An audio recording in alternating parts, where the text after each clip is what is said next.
Comenzamos con la primera presentación y invitamos a subir al escenario a Gustavo Lagos, profesor titular de Ingeniería en Mina de la Pontificia Universidad Católica de Chile.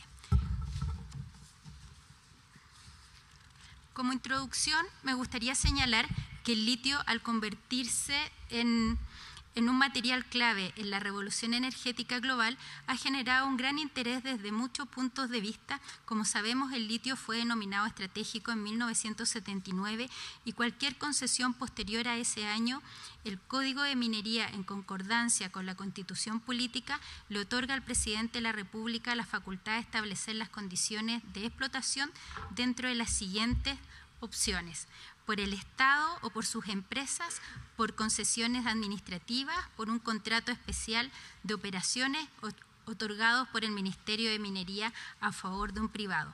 Esto está cambiando mediante la Estrategia Nacional del Litio, recién promulgada por el presidente Gabriel Boric, y estamos en medio de hechos históricos. Debemos ser protagonistas, es por eso que es necesario crear la instancia como esta, donde podemos contribuir mediante colaboración de expertos, público, privado, y juntos poder desarrollar una industria clave, fundamental para vincular el desarrollo económico de Chile con el cambio hacia la economía verde a nivel global. A continuación, Gustavo presentará sobre una mirada a largo plazo de la industria del litio. Muchísimas gracias. ¿Micrófono? ¿Está bien? Sí, está bien.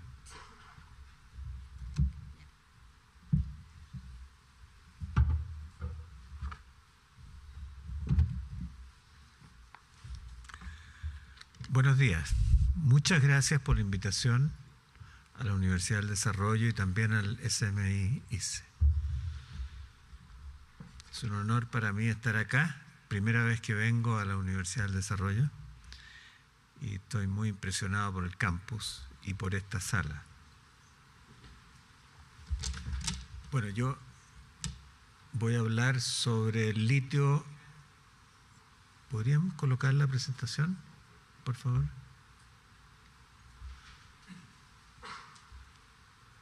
Aquí está. Ok. Voy a hablar sobre el litio. ¿Será posible tener un micrófono portátil? Gustavo, si quiere. No, está bien. Sí, sí, está bien, está perfecto.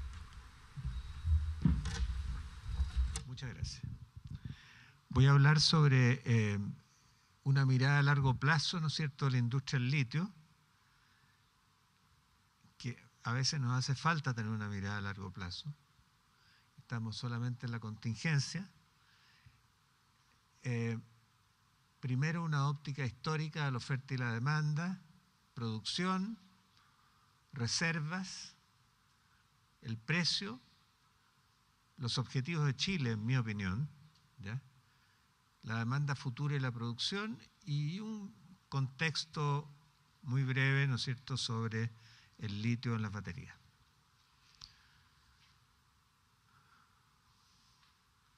Hechos esenciales: hasta 2015 eran 3 las empresas que dominaban, 3 o 4, ¿no es cierto?, que dominaban el mercado, y por ello el precio que fijaron fue estable, salvo en periodos excepcionales. Porque en el litio estaba, digamos, hasta por lo menos 2015, un precio que se llama precio de productores, que está controlado por los productores. De alguna manera sigue siendo así, pero la diferencia es que ahora hay muchos más actores, ¿no es cierto?, y cada uno de esos actores vende a un precio que ellos mismos acuerdan con el cliente final.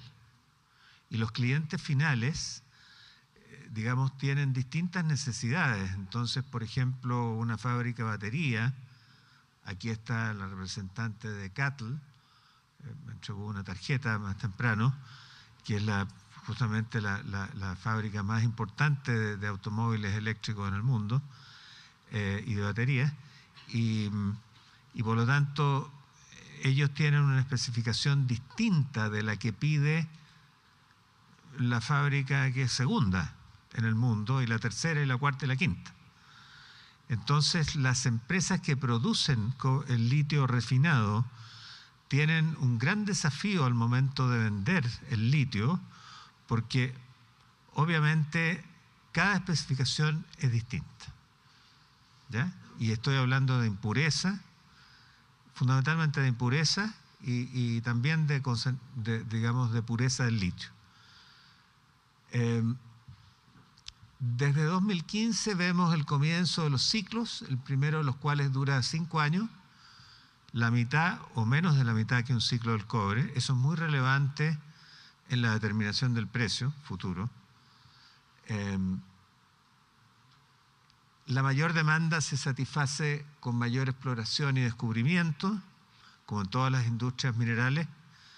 La gente, especialmente los científicos naturales, creen que las reservas se acaban físicamente. Las reservas no se acaban físicamente, porque están en la corteza terrestre. Pero cuando hay escasez, lo que pasa es que sube el precio, ¿no es cierto? Y cuando sube el precio, disminuye la demanda. Por lo tanto, cuando sube demasiado el precio, efectivamente se acaba la demanda. Y esa es la forma como uno dice, ok, no hay más reservas, porque la reserva no depende solo de los descubrimientos, sino que del precio. Cuando sube el precio, significa que hay más abundancia, ¿ya? Y por lo tanto uno puede explotar reservas más pobres. Cuando baja el precio ocurre lo contrario. La industria siempre pudo satisfacer las necesidades de demanda en el pasado. Yo, por supuesto, no voy a hablar sobre eso porque tomaría mucho tiempo, pero les puedo decir que el ejemplo más importante se dio después de la Segunda Guerra Mundial, cuando Estados Unidos comenzó a construir la bomba de hidrógeno, ¿no es cierto? Y necesitó mucho litio para hacerlo, y por lo tanto tuvo que comprar litio y construir inventarios de litio, inventarios que mantuvo durante mucho tiempo, ¿ya? Y las empresas no tenían capacidad para abastecer ese litio, por lo tanto se lanzaron, eran 2 empresas en el mundo en esa época, se lanzaron a explorar, 2 o 3 empresas, todas en Estados Unidos. Y se lanzaron a explorar y por supuesto que encontraron litio y proveyeron el litio para que Estados Unidos pudiera efectivamente hacer su programa. Cuando se terminó esta emergencia, que fue en los primeros años de la década del 50, vino lo contrario. Entonces había demasiado litio en el mercado y algunas de estas empresas quebraron, ¿ya? Y eso es un ciclo normal que ocurre en una empresa en una industria que era muy incipiente, muy naciente en ese tiempo. Aquí está mencionado lo que les contaba. La industria del litio no tuvo hasta ahora chatarra de litio. Nada importante, nada que sea significativo. Por ello, la producción es igual a la demanda, cosa que no ocurre en otras industrias, obviamente. Y esto va a cambiar sustancialmente en 10 años más porque va a empezar el reciclaje, ¿ya? Y el reciclaje, a diferencia del cobre, va a tener muchísima importancia. Aquí está la producción, ¿no es cierto?, desde el comienzo de la industria del litio, desde 1900, poquito antes de la Segunda Guerra Mundial, hasta 1985, ¿no es cierto?, en que se producían 40.000 toneladas de carbonato de litio equivalente, con todos los vaivenes del mercado, los que se expresaban en la reducción de la producción cuando había algún problema, ¿no es cierto?, más que en la reducción del precio. Porque como eran pocas las empresas que dominaban el mercado, ellas podían reducir la producción y mantener el precio constante. Interesante. Y por otra parte, las empresas que manejaban la industria del litio no tenían ningún interés en que el precio variara en el largo plazo Y por lo tanto mantuvieron el precio constante durante muchos años, se los voy a mostrar. Desde 1985 en adelante, ¿no es cierto? Ahí viene la entrada de SQM al mercado. Desde 1985 en adelante tenemos otra dinámica, y aquí tenemos, desde 2015 en adelante, tenemos la entrada de la fabricación de automóviles eléctricos, y eso cambia todo el panorama, porque los pequeños auges que habíamos tenido antes eran pequeños en comparación con esto. Fueron importantes en su época, ¿eh? Y hubo auge debido a la cerámica, hubo auge respecto a las baterías, pero en campos mucho más reducidos, etc. Hubo varios auges que fueron satisfechos por la oferta, por la industria, ¿ya? Pero nada como lo que pasó después de que empezó la fabricación de automóviles eléctricos. Aquí hay desde 1984 hay un mapa de la producción, ¿no es cierto? Y vemos que Estados Unidos efectivamente era muy importante y se acabó su importancia, y voy a mostrar por qué se acabó, ¿ya? Y Chile surgió, digamos, como elemento fundamental. Y ustedes ven que ahí las empresas aplicaron el mismo precepto, que era reducir la producción y no el precio, cuando se produjo la crisis de 2008. Entonces, parece importante conocer estas bases, que son las bases de desarrollo de la industria del litio, a la hora de pensar qué es lo que va a pasar en el futuro. Aquí hay un mapa de los 4 productores principales actuales, ¿no es cierto?, que son Australia, ¿no es cierto? Australia, la línea roja, que pasó a Chile por ahí por 2011, 2012, ¿no es cierto? Lo pasó en producción, pero Chile está picando desde atrás, ¿eh? No va a alcanzar a Australia en el corto plazo. Y una de las razones de eso es que es más fácil producir desde roca que producir desde salmuera. Y ahí tenemos la experiencia argentina, ¿no es cierto?, que ha prometido muchísimo más producción de la que ha sido capaz de generar, ¿ya? Estaba mirando yo las promesas de producción y no tienen nada que ver con la producción que se produjo posteriormente. A veces hay diferencias de 2 veces, ¿ya? O sea, lo que estaba prometido para este año es 2 veces más de lo que va a producir Argentina este año. Y eso porque los proyectos en Argentina han tenido problemas técnicos, fundamentalmente problemas técnicos. Ok.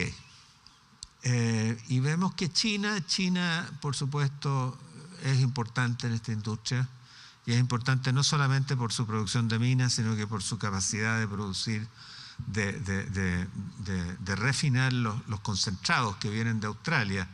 Los australianos y los norteamericanos, por algún motivo, descuidaron, ¿no es cierto?, la transformación desde concentrado a productos refinados. Ahora están por supuesto construyendo varias plantas de refinado en Australia, pero eso ocurre 10 años después o incluso más, ¿no es cierto?, de lo que podría haber ocurrido.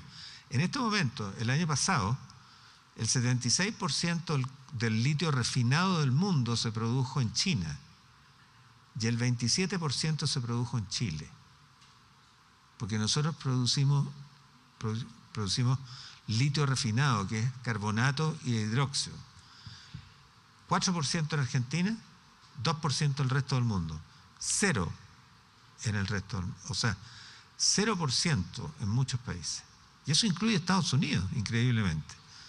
Eso lo decía Elon Musk hace poco, tras la alocución del presidente Boric en la Estrategia Nacional del Litio. ¿Qué dijo Elon Musk? Dijo 2 cosas muy interesantes. Primero dijo, hay mucho litio, podemos producir litio en otras partes. Una amenaza que un Estado, maneje el 30% o más de la producción mundial. Es una amenaza. ¿Ya? Salitre, Chile manejaba el 50% o más de la producción mundial. Y la otra cosa que dijo es que había un problema en la refinación. Claro que tienen un problema, que no lo hicieron antes. Pero eso se va a reparar, ¿no? Aquí está, estas son las reservas, ¿no es cierto?, en que Chile se ha quedado atrás. Chile llegó a tener casi todas las reservas del mundo, reservas, no recursos. Casi todas las reservas del mundo, porque obviamente el Salar de Atacama es algo extraordinario, ¿ya? Pero el Salar de Atacama no aumentó sus reservas en forma importante durante varios años y el resto del mundo siguió explorando. Por lo tanto, eso ha cambiado. Y Chile tiene ahora, como tenía en 2021, el 41,8%, ahora en 2023 va a tener menos del 40%. Y va retrocediendo, ¿ya? Va retrocediendo. Y el resto de los países, Australia tiene mucho menos que Chile, pero produce más. Eso es una anomalía. Es una anomalía. En general, nosotros observamos en todos los minerales que los países producen tanto como la proporción de las reservas a nivel mundial. Es una buena regla del dedo, como decimos, como se dice en los países anglosajones. ¿Ok? Aquí están los números. Esto es del USGS, ¿no es cierto?, del año 21. Muy fácilmente accesibles estos datos. Y los puse aquí para que ustedes los vieran. Reservas, producción, ya lo dije, ¿no es cierto? Chile tiene en 2023 cerca del 30% de la producción del mundo y cerca del 40% de las reservas. O sea que en realidad podría aspirar a tener más de las reservas. En mi opinión, es equivocado pensar que el objetivo de Chile sea ser el primer productor del mundo. Yo creo que el objetivo de Chile debería ser que Chile se beneficiara al máximo de la explotación del litio. Ese es el objetivo verdadero. Lo otro es, no sé, sencillamente una cosa de ego, ¿ya? Pero no tiene connotación práctica alguna. Chile puede aspirar a producir una cuota mayor de la producción mundial. Aquí está el precio desde el comienzo de la industria. Esto está publicado en el libro que yo publiqué el año 17 y que no está disponible en este momento, está agotado. Está actualizado eso. Y es interesante porque vemos las distintas etapas. Vemos la etapa inicial, ¿no es cierto?, en que había muy, muy poco uso, ¿ya? Y vemos cuando se descubrió la producción en salares en Estados Unidos, que permitió hacer bajar el costo de explotación, ¿no es cierto? Y como sabemos que el precio en el largo plazo es igual al costo marginal de producción, entonces cuando baja el costo de producción, baja el precio. Y vemos que hay un largo periodo de 30 años, ¿no es cierto?, en que las empresas pueden mantener el precio a raya, ganando solamente un poco, por supuesto corrigiendo por la inflación, ¿ya? Pero ese es el verdadero objetivo de los carteles que son inteligentes. Los carteles que no son inteligentes les gusta forzar el precio, pero el mundo no es tonto. Entonces, cuando hay un cartel que se las da de, ¿no es cierto?, querer abusar del mundo, le pasan la cuenta. Eso ocurrió en el salitre. Y aquí viene la intervención de SQM, Porque SQM entra al mercado y baja los precios. ¿Y por qué baja los precios? Porque quería sacar del mercado a aquellos productores de alto costo. Y lo logra. Sacó del mercado a los productores norteamericanos. ¿Ya? Y esto es típico, esto es de texto, esto es economía de texto. ¿Ya? Lo notable es que SQM se atrevió a hacerlo, siendo una empresa que estaba entrando a un mercado mundial. Posteriormente, digamos, iguala sus precios y aquí viene ya, ¿no es cierto?, viene la industria automotriz. Aquí viene el modelo S de Tesla y aquí viene el modelo X y después viene este boom del precio, ¿no es cierto? Y después baja el precio, castigado entre otras cosas por la pandemia, ¿no es cierto? Porque en la pandemia lo que ocurrió fue que no hubo inversión, China cerró prácticamente y las inversiones que se iban a hacer no se hicieron después. ¿Ya? Y eso produjo lo que tenemos en 2022, que es un boom del precio gigantesco, porque era un retraso, ¿no es cierto?, de la producción. Ok, y aquí tenemos esto. Bueno, no voy a retroceder porque hay que hacer varios clics aquí, pero esto es el precio spot, a diferencia de lo anterior que era el precio de contrato. El precio de contrato son los contratos que tienen las empresas con sus clientes y que son duraderos, ¿ya? El precio spot es el que sale a vender y vende al mejor postor. Y por supuesto el precio spot en este último tiempo ha sido mejor que el precio de los contratos. Así que tenemos un pic que nos produjo el rédito que todos conocemos, ¿no es cierto?, de ingresos fiscales el año pasado. Y desgraciadamente en Chile tenemos la tendencia a creer que lo que llegó una vez se queda para siempre, ¿ya? Entonces la gente no quiere acostumbrarse ahora que el precio ya bajó y que no vamos a volver a tener los ingresos del año pasado, excepto en condiciones muy especiales, nuevamente en el futuro, que yo no descarto que existan. Y aquí está el objetivo: no es ser el primero del mundo, sino que maximizar el beneficio de Chile. El mayor beneficio de Chile se genera cuando el valor presente neto, ¿no es cierto?, social, es máximo.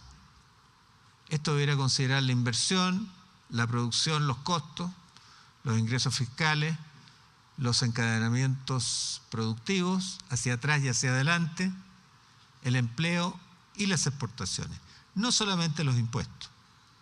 Aquí estamos acostumbrados a mirar solamente los impuestos. Es un error. ¿Ah? Es un error. Y la verdad es que la maximización de los impuestos no necesariamente maximiza el resto de los beneficios que tiene una industria.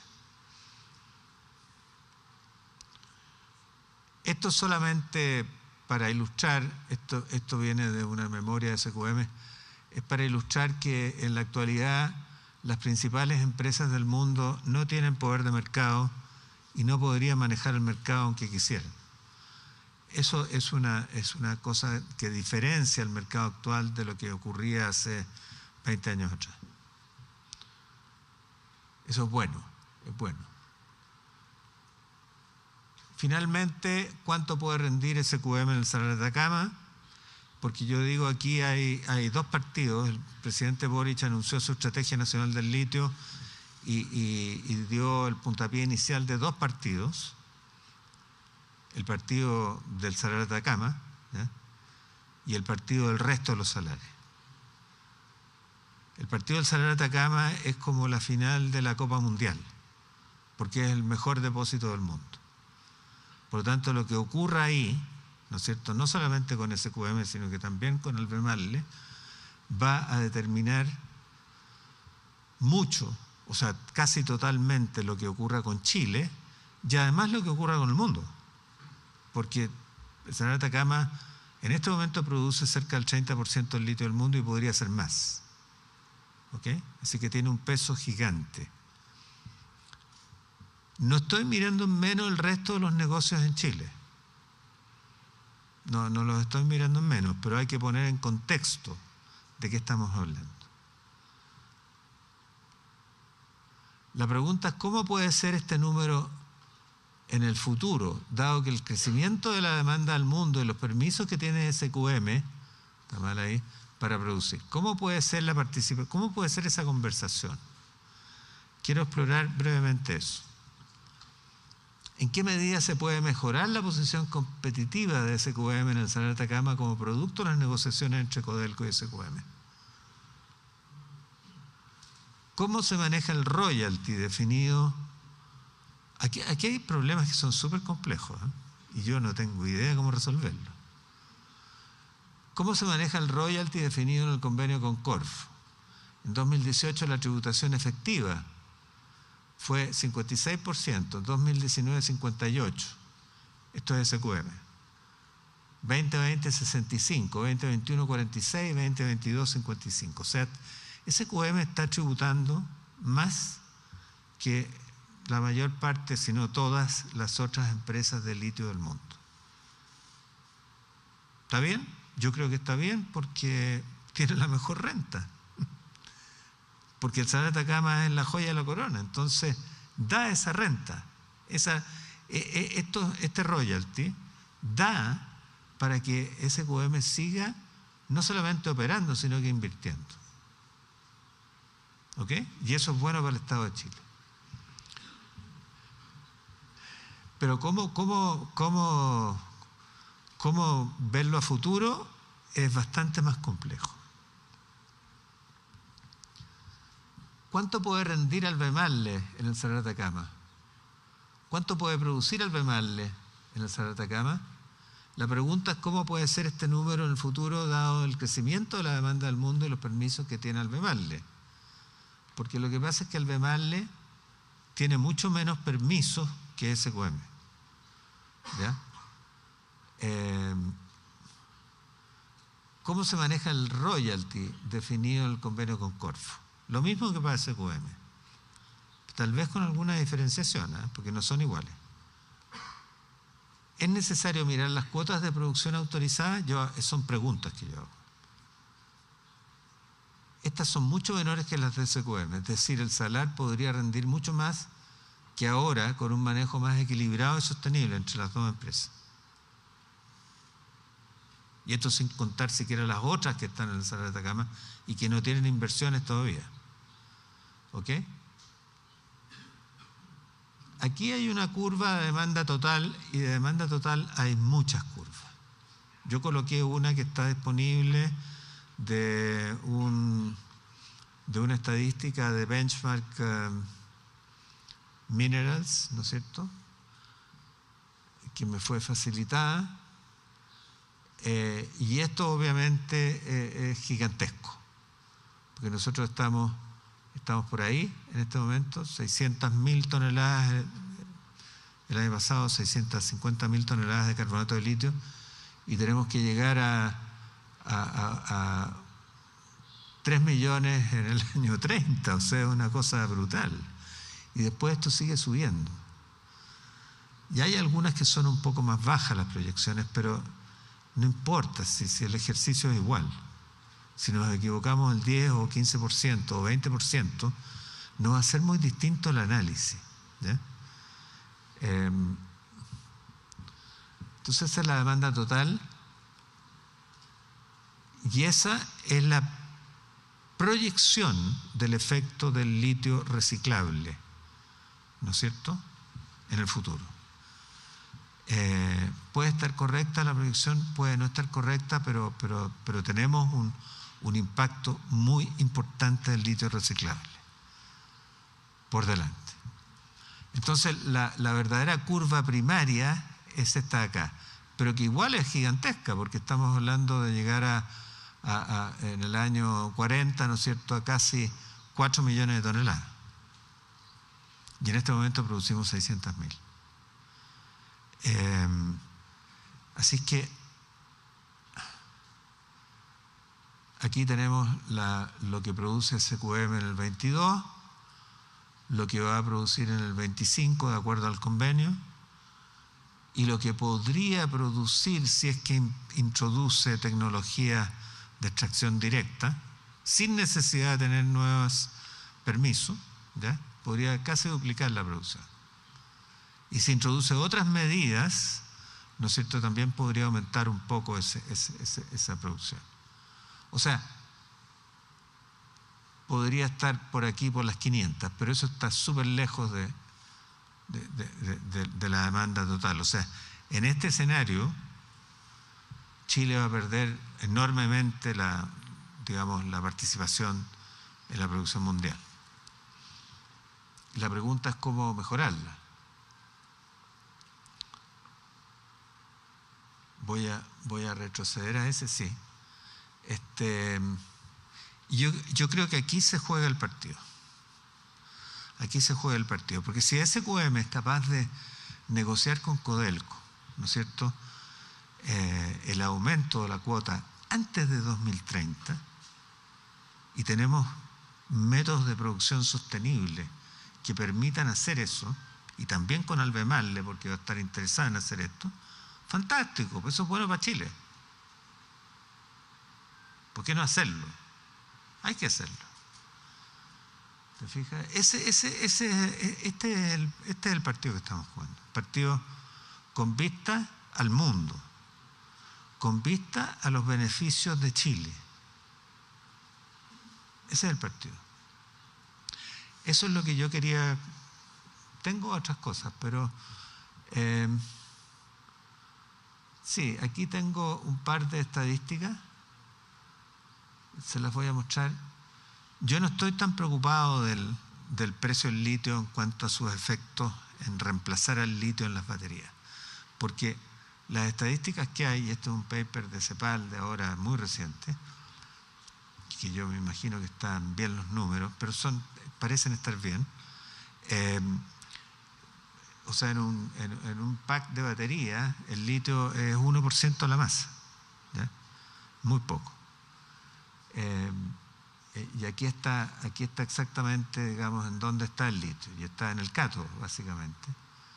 Y ahí están los porcentajes. Entonces, cuando escuchamos voces alarmistas de que el litio va a ser reemplazado por el sodio, bueno, yo no me las creo, porque el sodio pesa 3 veces más, tiene un potencial electroquímico menor que el litio, ¿ya? Y además el sodio se incendia más fácil que el litio. Entonces hay algunos problemas que resolver. Y a lo mejor el sodio va a ser aplicable, digamos, en algunas de las aplicaciones que podría ser aplicable el litio, pero eso está por verse. Es muy pronto. Yo empecé a trabajar en litio en el año 79, en Inglaterra, que fue un año después de que el mismo grupo en que estaba descubrió el TiS2, ¿ya? Que es el primer material de intercalación de litio del mundo, por el cual se dio el premio Nobel, entre paréntesis, hace poco, ¿ya?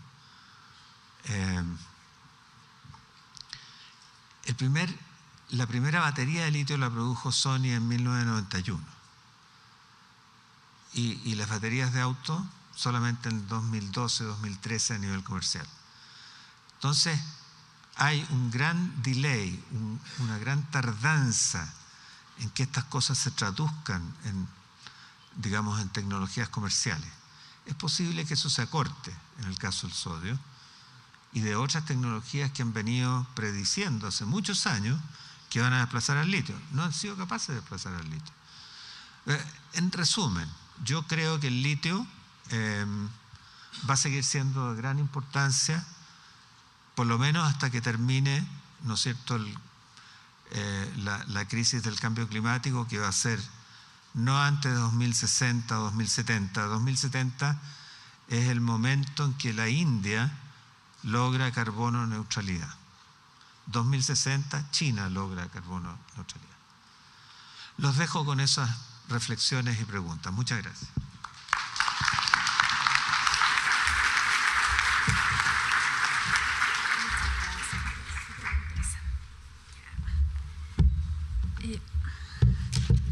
Entonces, gracias Gustavo por su interesante perspectiva.